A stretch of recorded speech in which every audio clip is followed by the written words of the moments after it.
The BJP definitely has several OBC faces, chief ministerial probables, but of course somebody who has been grabbing the headlines, and for rightfully so, because of his strong presence on the ground. He's a dyed-in-the-wool leader, Mr. Etala Rajender. Sir, पहली बात तो क्या मैं एक future chief minister से बात कर रही हूँ यहाँ पे? मैं कैसा बोल सकता हूँ? हमारा पार्टी विल डिसाइड वो विल द चीफ मिनिस्टर। और सेकंड थिंग, हमारा तेलंगाना हवा में पहले सोचना चाहिए, वो डिसाइड करेगा, उसके बाद पार्टी डिसाइड करेगा। लेकिन ये बात सच है कि प्रधानमंत्री जी ने रैली के बाद बीसी लीडर्स के साथ मिलते हुए ये कहा कि ईटला जी को वोट कीजिए, हम उन्हें सीएम बनाएंगे? वो तो बोल दिया, प्रधानमंत्री जी ने बोला है ये? प्रधानमंत्री जी ने खुद कहा। तो 35-36 पीपल है, हर एक समाज का राष्ट्र अध्यक्ष। बातचीत होते टाइम पे since independence command Andhra Pradesh and Telangana में कभी भी ओबीसी मुख्यमंत्री नहीं बना। इस बार आप लोग जिताइए, मैं ईटला जी को मुख्यमंत्री बनाएंगे। क्या ये आप would you say that this is the biggest promise coming in from the prime minister? आपने ये एक्सपेक्ट किया था? I don't know. वो प्रधानमंत्री जी ने 3-4 महीने से तेलंगाना में सत्ता आना बोल के हमको बार बार आदेश किया था।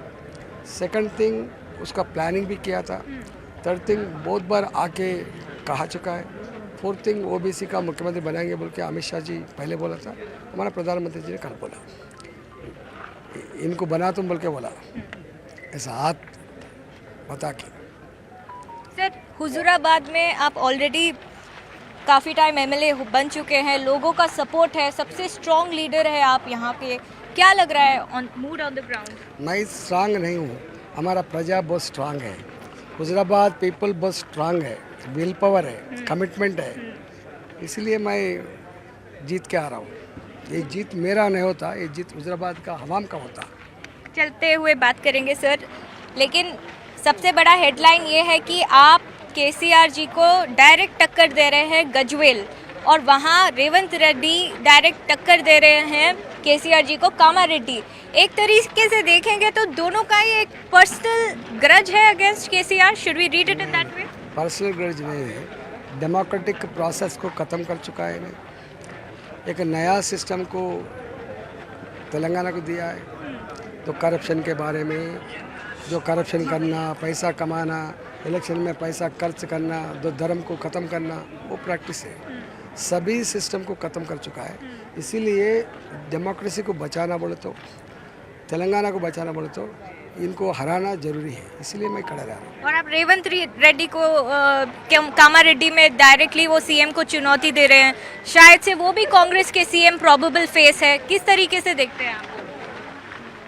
उनका पार्टी के बारे में उनको पूछो। हमारा पार्टी में तो पक्का नेक्स्ट टाइम हमारा पार्टी जो वादा करता है वो अमल करता है। आपने हिस्ट्री देखे तो राष्ट्रपति अब्दुल कलाम कौन बनाया? वाजपेयी जी बनाया था। नरेंद्र मोदी जी आने के बाद एक दलित राष्ट्रपति बना था, प्रेसिडेंट ऑफ इंडिया बना था। एक आदिवासी अड़वी बिड्डा, एक आदिवासी महिला राष्ट्रपति बना था। आज मैं समझता हूँ देश के अंदर कैबिनेट में 27 मिनिस्टर्स ओबीसी मिनिस्टर्स है पहले बार। इसलिए बहुत राज्यों में एसटी मुख्यमंत्री है, एससी मुख्यमंत्री है एंड ओबीसी का मुख्यमंत्री भी है। तेलंगाना में सत्ता में आए तो ज़रूर ओबीसी का मुख्यमंत्री बनाएंगे, बीसी का मुख्यमंत्री बनाएंगे बोल के खुद हमारा प्रधानमंत्री जी ने बताया था। प्रधानमंत्री जी ने ये भी बताया था 2013 में पहले बार मैं तेलंगाना हैदराबाद को आया था। इसी एलबी स्टेडियम में एक पब्लिक मीटिंग हुआ था, उसमें मैं अपील किया तो मैं देश प्रधानमंत्री बना था। यही मिट्टी के ऊपर, यही स्टेडियम के अंदर मैं वादा कर रहा हूँ, आप लोग आशीर्वाद दे दीजिए, मैं ओबीसी का मुख्यमंत्री बना था। मैं जानना चाहती हूँ सर, आप स्ट्रॉन्ग टीआरएस लीडर हैं और आप you're somebody who has risen from the grassroots level. You have scores of supporters on the ground. I have been seeing your campaign trail. लेकिन आपने जब डिसाइड किया था कि आप टीआरएस जो अभी बीआरएस है छोड़ के बीजेपी ज्वाइन करेंगे, आइडियोलॉजिकल कॉन्फ्लिक्ट नहीं था सर?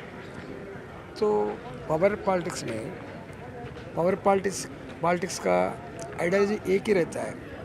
प्रजा का आशीर्वाद मिलके अगर गवर्नमेंट बन सकता है, वो गवर्नमेंट अच्छा तरह चलाना वही फिलॉसफी रहेगा। मैक्सिमम जो पूरे से पूर को सपोर्ट करना, अच्छा वेलफेयर एक्टिविटी करना, पैसा कमाने के लिए गवर्नमेंट नहीं बनता, प्रजा को सेवा करने के लिए गवर्नमेंट बनता है। इसलिए मैं मानता हूँ जो भी पार्टी है, सभी का फिलॉसफी ये होना चाहिए, वो अच्छा परिपालन सुपरिपालन करने के लिए हो, दूसरा फिलॉसफी नहीं है ये। लेकिन बीजेपी जो है हिंदुत्व पे काफ़ी फोकस करती थी, अभी डेवलपमेंट पे कर रही है तेलंगाना में, लेकिन जब उन्होंने शुरुआत में जब अपना प्रचार शुरू किया हिंदुत्व पे काफ़ी फोकस था। बंडी संजय उनके हिंदुत्व आइकॉन थे। आप थोड़ा सा as I would say they're so liberal mindset और फिर सेक्युलर माइंडसेट से आप काम करते हैं, आइडियोलॉजिकल क्लैश कभी नहीं हुआ यहाँ पे? वो मैं भारतीय जनता पार्टी में हूँ, मेरे को आइडियोलॉजिकल का क्लैश कहाँ होता। मैं एमएलए बनता हूँ, एमएलए बनने के बाद मेरा जो अपोजिशन का कर्तव्य है वो पालन करता हूँ, अगर पोजीशन में काम है तो वो भी करता हूँ। अरे हमारा मोदी जी ने एक नारा उठाया था, सबका साथ सबका विकास सबका प्रयास। जो नारा उठाया था उसमें कुछ भी नहीं है। हमारा मोदी जी ने बताया था और हमारा संघ परिवार मोहन भागवत भी बताता, एक वर्ग को छोड़ के देश को आगे नहीं ले सकता। इसीलिए गवर्नमेंट में आने के बाद वो हिंदू भी हो, मुसलमान भी हो, क्रिश्चियन भी हो, सिख भी हो, ईसाई भी हो, कोई भी हो, सबको समान दृष्टि से देखना गवर्नमेंट का कर्तव्य है। केसीआर को कितना रेटिंग देंगे आप? 9.5 साल ऑफ बीआरएस गवर्नमेंट, आप उसके पार्ट थे, उसके बाद काफ़ी चेंज हुआ, केसीआर को कितना रेटिंग? रिपोर्ट कार्ड किया है जो तेलंगाना प्रजा ने उनको 2 बार आशीर्वाद देके वो मुख्यमंत्री बनाया था, मगर जो वादा किया था वो वादा कंप्लीट नहीं किया था। इसलिए प्रजा ने बहुत आग्रह है, प्रजा ने बहुत गुस्सा पे है। इसलिए अभी जितने जो तेलंगाना मूवमेंट के अंदर नाम कमाया वो पूरा चले गया। सर, अगर प्रधानमंत्री जी ने जो आपको कहा है कि आपको सपोर्ट करे, आपको सीएम बनाने का चांस है, क्या इस स्टेटमेंट से जो बाकी बीसी लीडर्स है जैसे बंडी संजय, अरविंद धर्मपुरी, इनसे कोई क्लैशेस नहीं होगा? क्लैशेस का को होता, internal rift, different factions in the BJP. OBC का मुख्यमंत्री बनाएंगे बोल के ओपनली हमारा प्रधानमंत्री जी डिक्लेयर किया था। उसमें सत्ता में आने के बाद, जीतने के बाद को किसको एलिजिबल रहेगा, क्या रहेगा, वो रहता। मगर आज हमारा पार्टी 2 कदम आगे रख के वो बताया था, भाई हमारा इटालजी सीधे मोस्ट है, मैं 7 बार एमएलए था, मैं फाइनेंस मिनिस्टर कर चुका हूँ, मैं तो हेल्थ मिनिस्टर भी कर चुका हूँ, मैं 2 बार पार्टी का फ्लोर भी बन चुका हूँ। इसलिए is the senior most leader प्रजा के अंदर है बोल के कुछ सोचूंगा। My final question, what is your vision for Telangana? Telangana में बीजेपी को सत्ता लाने में मेरा पहला विजन है।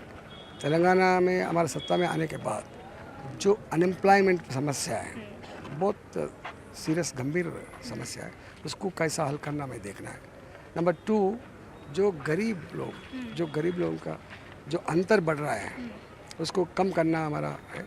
जो करप्शन राज जो चल रहा है उसको ख़त्म करना हमारा कर्तव्य है। 4th, जो अनडेमोक्रेटिक एटीट्यूड का जो गवर्नमेंट अभी चल रहा है यही गवर्नमेंट है, यही प्रैक्टिस है बोल के जो बता रहा है, इसको ख़त्म करना हमारा कर्तव्य है। सर, एक आरोप आता है बीजेपी के तरफ कि जिन पर भी ईडी, आईटी, सीबीआई केसेस लगाया जाता है वो जाके बीजेपी में सेटल हो जाते हैं और उनको एक प्रोटेक्शन मिलता है।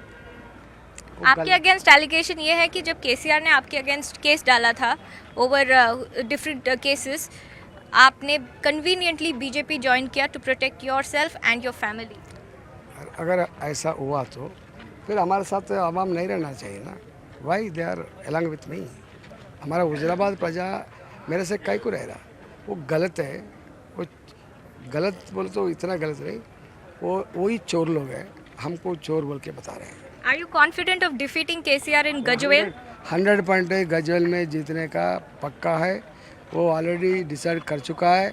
गजवेल में किसी हालत से थाउजेंड्स ऑफ करोड़ रुपीस खर्च करने के बाद भी केसीआर हार जाएगा। Fine.